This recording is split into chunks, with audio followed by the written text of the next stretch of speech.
et à tous, ma team Kiefer, j'espère que vous allez bien. C'est avec grand plaisir qu'on se retrouve aujourd'hui pour cette nouvelle vidéo pour parler du Ballon d'Or 2022.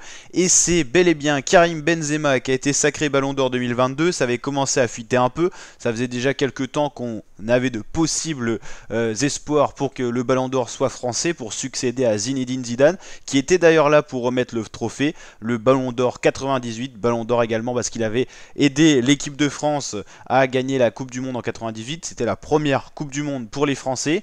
Et donc Zinedine Zidane qui a pu remettre le Ballon d'Or à Karim Benzema dans une cérémonie qui a eu lieu à Paris.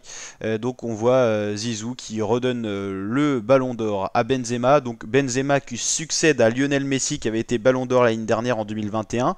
En 2020 on n'avait pas eu de Ballon d'Or tout simplement parce que c'était le Covid. Et avant ça se jouait toujours entre Lionel Messi et Cristiano Ronaldo. Il y a juste Modric qui avait été Ballon d'Or qui s'était un peu interposé.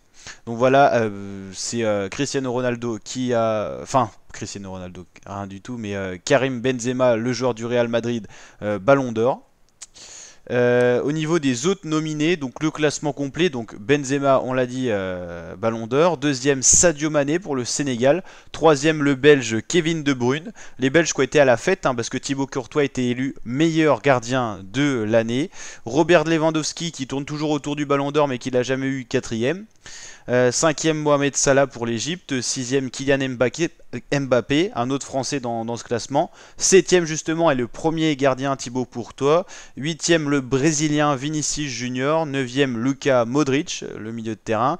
Dixième, Erling Haaland. Alors là, je comprends pas pourquoi il est aussi loin, parce que franchement, lui, il est vraiment surprenant. À voir ce que ça va donner pour l'année prochaine. En tout cas, je pense que c'est un des gros prétendants en 2023, avec son arrivée fracassante du Dortmund à Manchester City. Ça peut être costaud pour la prochaine saison, un gros prétendant. Heung-min Son 11e, Riyad Mahrez 12e, après on a Sébastien Haller 13e, 14e Raphaël Leao, ah oui, on a égalité avec Fabinho, ok, Virgil van Dijk, Vlahovic pour la Serbie, Luis Diaz, Casemiro et CR7 Cristiano Ronaldo assez loin pour finir ce top 20 tout simplement. Donc au niveau de l'historique Ballon d'Or historique, ça faisait déjà longtemps qu'on n'avait pas eu de Français, c'était depuis Zinedine Zidane tout simplement en 98.